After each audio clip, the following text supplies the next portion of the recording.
Welcome to Daily Scripture Reading. I do not own the rights to this music. Hosea chapter 8. This is the Amplified Version.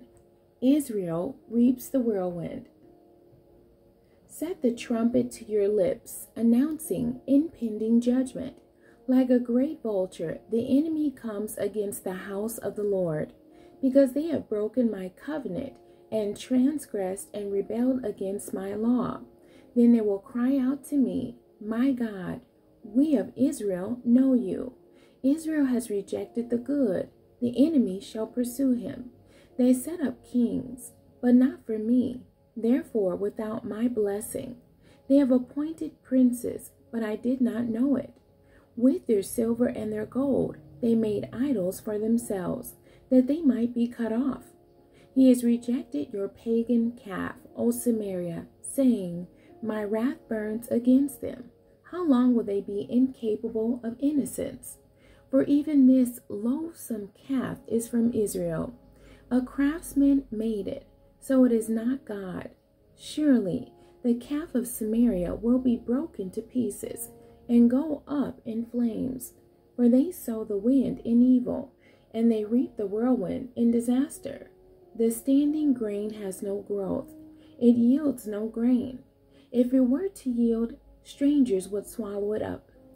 Israel is as if swallowed up by enemies.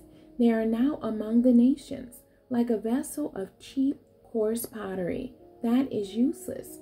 For they have gone up to Assyria like a wild donkey, wandering alone and taking her own way.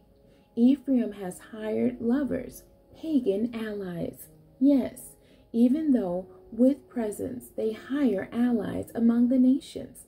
Now I will gather them up, and in a little while they will begin to grow weak and diminish, because of the burden imposed by the king of princes, the king of Assyria.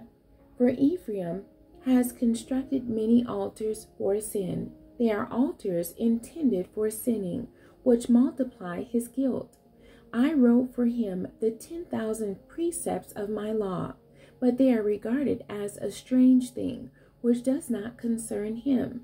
As for my sacrificial offerings, they sacrifice the meat as a mere formality and eat it. But the Lord is not pleased with them and does not accept them. Now he will remember and take into account their wickedness and guilt, and punish them for their sins.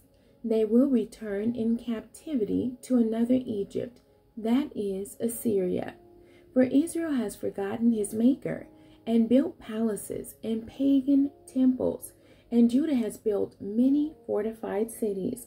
But I will send a fire upon their cities, so that it may consume their palaces and fortresses. The end. God bless you, and thank you for joining me today.